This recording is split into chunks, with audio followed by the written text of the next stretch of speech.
श्रृंगारादि रस, भाव तथा नायक आदि का निरूपण। अग्निदेव कहते हैं, वशिष्ठ, वेदांत शास्त्र में जिस अक्षर अविनाशी, सनातन, अजन्मा और व्यापक परम ब्रह्म परमेश्वर को अद्वितीय चैतन्य स्वरूप और ज्योतिर्मय कहते हैं, उसका सहज स्वरूप भूत आनंद कभी कभी व्यंजित होता है। उस आनंद की अभिव्यक्ति का ही चैतन्य, चमत्कार और रस के नाम से वर्णन किया जाता है। आनंद का जो प्रथम विकार है उसे अहंकार कहा गया है।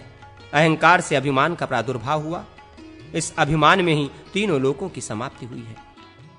अभिमान से रति की उत्पत्ति हुई और वो व्यभिचारी आदि भाव सामान्य के सहकार से पुष्ट होकर श्रृंगार के नाम से गाई जाती है। श्रृंगार के इच्छा अनुसार हास्य आदि अनेक दूसरे भेद प्रकट हुए हैं। उनके अपने अपने विशेष स्थायी भाव होते हैं, जिनका परिपोष अभिव्यक्ति ही उन रसों का लक्षण है। वे रस परमात्मा के सत्वादि गुणों के विस्तार से प्रकट होते हैं।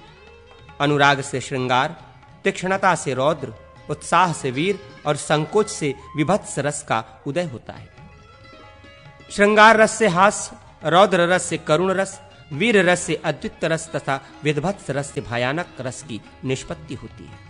श्रृंगार, हास्य, करुण, रौद्र, वीर, भयानक, विभत्स, अद्वित और शांत, ये 9 रस माने गए हैं।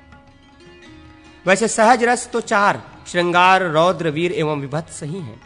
जैसे बिना त्याग के धन की शोभा नहीं होती, वैसे ही रसहीन वाणी की भी शोभा नहीं होती। अपार काव्य संसार में कवि ही प्रजापति है। उसको संसार का जैसा स्वरूप रुचिकर जान पड़ता है, उसके काव्य में ये जगत वैसे ही रूप में परिवर्तित होता है। यदि कवि श्रृंगार रस का प्रेमी है तो उसके काव्य में रसमय जगत का प्राकट्य होता है। यदि कवि श्रृंगारी न हो तो निश्चय ही काव्य नीरस होगा।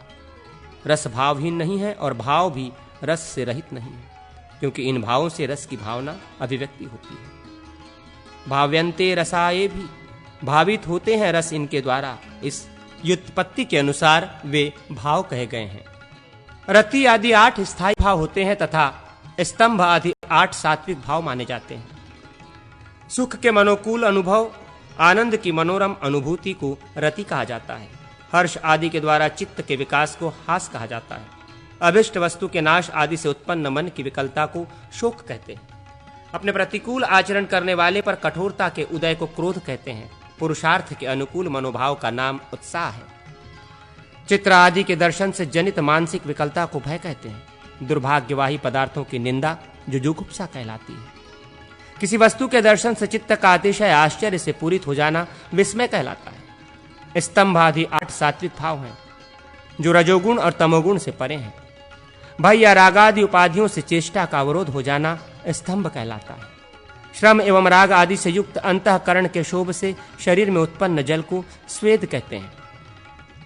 हर्षादि से शरीर का उच्छ्वसित होना और उसमें रोंगटे खड़े हो जाना रोमांच कहा गया है। हर्ष आदि तथा भय आदि के कारण वाणी का स्पष्ट उच्चारण न होना, गदगद हो जाना स्वरभेद कहा गया है। चित्त के शोभ से उत्पन्न कंपन को विपथु कहा गया है। विषाद आदि से शरीर की कांति का परिवर्तन वैवर्ण कहा गया है। दुख अथवा आनंद आदि से उद्भुत नेत्र जल को अश्रु कहते हैं। उपवास आदि से इंद्रियों की संज्ञाहीनता को प्रलय कहा जाता है। वैराग्य आदि से उत्पन्न मानसिक खेद को निर्वेद कहा जाता है। मानसिक पीड़ा आदि से जनित शैथिल्य को ग्लानि कहते हैं। वो शरीर में ही व्याप्त होती है। अनिष्ट प्राप्ति की संभावना को शंका और मत्सर, दूसरे का उत्कर्ष सहन न करने को असूया कहा जाता है। मदिरा आदि के उपयोग से उत्पन्न मानसिक मोह मद कहलाता है। अधिक कार्य करने से शरीर के भीतर उत्पन्न क्लांति को श्रम कहते हैं। श्रृंगार आदि धारण करने में चित्त की उदासीनता को आलस्य कहते हैं। धैर्य से भ्रष्ट हो जाना दैन्य तथा अभिष्ट वस्तु की प्राप्ति न होने से जो बार बार उसकी ओर ध्यान जाता है उसे चिंता कहते हैं। किसी कार्य भय से छूटने या इष्ट वस्तु को पाने आदि के लिए उपाय न सूझना मोह कहलाता है। अनुभूत वस्तु का चित्त में प्रतिबिंबित होना स्मृति कहलाता है। तत्वज्ञान के द्वारा अर्थों के निश्चय को मति कहते हैं।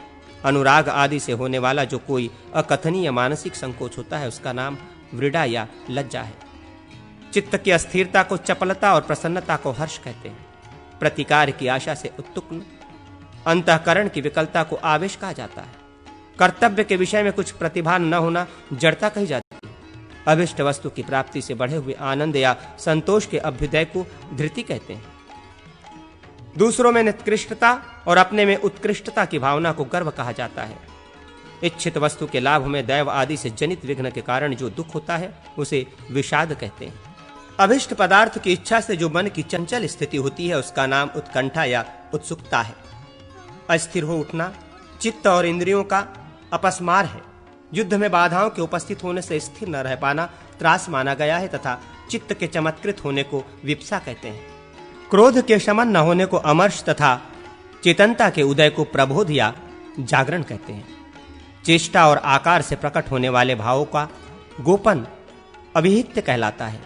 क्रोध से गुरुजनों पर कठोर वाग्दंड का प्रयोग उग्रता कहलाता है। चित्त के उहापोह को विरतक तथा मानस एवं शरीर की प्रतिकूल परिस्थिति को व्याधि कहते हैं। काम आदि के कारण असंबद्ध प्रलाप करने को उन्माद कहा जाता है। तत्वज्ञान होने पर चित्तगत वासना की शांति को शम कहते हैं। कविजनों की काव्यादि में रस एवं भावों का निवेश करना चाहिए, जिसमें रति आदि स्थायी भावों की विभाव ना हो अथवा जिसके द्वारा इनकी विभाव ना हो वो विभाव कहा गया है। यह आलंबन और उद्दीपन के भेद से दो प्रकार का माना जाता है। रति आदि भाव समूह जिसका आश्रय लेकर निष्पन्न होते हैं वो आलंबन नामक विभाव है। ये नायक आदि का आलंबन लेकर आविर्भूत होता है। धीरोदात्त, धीरोद्वत, धीर ललित और धीर प्रशांत ये चार प्रकार के नायक माने गए हैं। ये धीरोदातादि नायक अनुकूल, दक्षिण, शठ एवं दृष्ट के भेद से 16 प्रकार के कहे जाते हैं।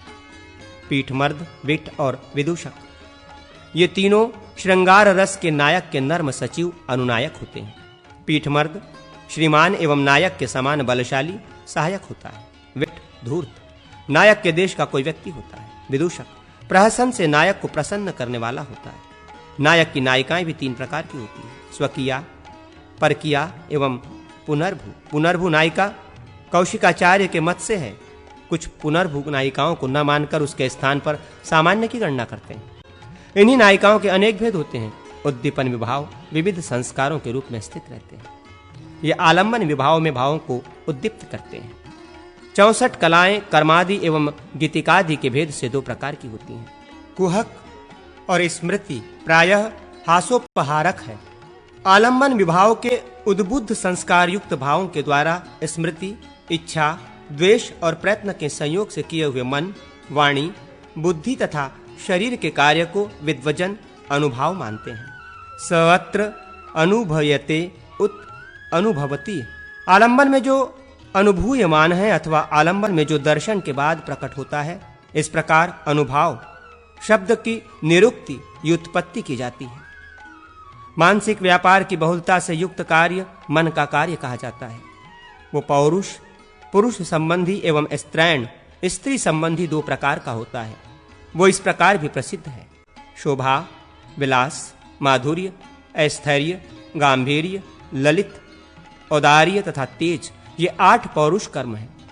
नीच जनों की निंदा, उत्तम पुरुषों से स्पर्धा, शौर्य और चातुर्य इनके कारण मानसिक कार्य के रूप में शोभा का आविर्भाव होता है।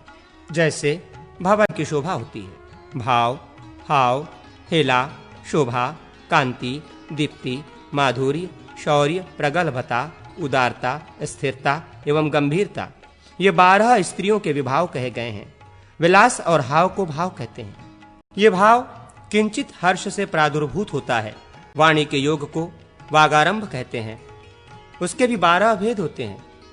उनमें भाषण को आलाप, अधिक भाषण को प्रलाप, दुखपूर्ण वचन को विलाप, बारंबार कथन को अनुलाप, कथोपकथन को संलाप, निरर्थक भाषण को अपलाप, वार्ता के परिवहन को संदेश और विषय के प्रतिपादन को निर्देश कहते हैं।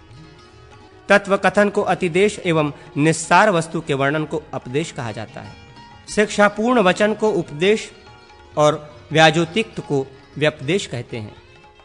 दूसरों को अभिष्ट अर्थ का ज्ञान कराने वाले के लिए उत्तम बुद्धि का आश्रय लेकर वागारंभ का व्यापार होता है।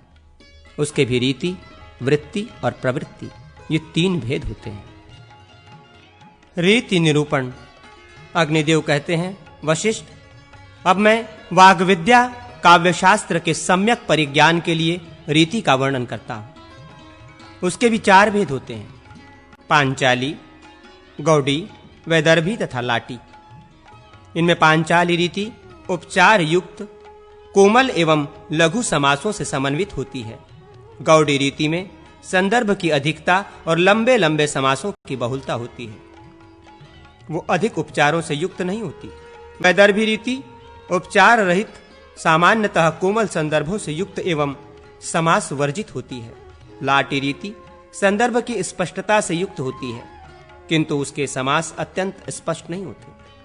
वो यद्यपि अनेक विद्वानों द्वारा परित्यक्त है, तथापि अति बहुल उपचार युक्त लाटी रीति की रचना उपलब्ध होती है। अब वृत्तियों का वर्णन किया जाता है जो क्रियाओं में विषमता को प्राप्त नहीं होती, वो वाक्य रचना वृत्ति कही गई है। उसके 4 भेद हैं: भारती, आर्भटी, कैशिकी एवं सात्वती। भारती वृत्ति वाचिक अभिनय की प्रधानता से युक्त होती है। ये प्रायः नट पुरुष के आश्रित होती है, किंतु कभी-कभी स्त्री नटी के आश्रित होने पर यह प्राकृत उक्तियों से संयुक्त होती है। भरत के द्वारा प्रयुक्त होने के कारण इसे भारती कहा जाता है। भारती के 4 अंग माने जाते हैं: विथि, प्रहसन, आमुख एवं नाटकादि की प्ररोचना। विथि के 13 अंग होते हैं: उद्धातक, लपित, असत प्रलाप, वाक्श्रेणी, नालिका, विपण, व्याहार, त्रिगत, छल, अवसंदित, गंड, मृदव एवं उचित।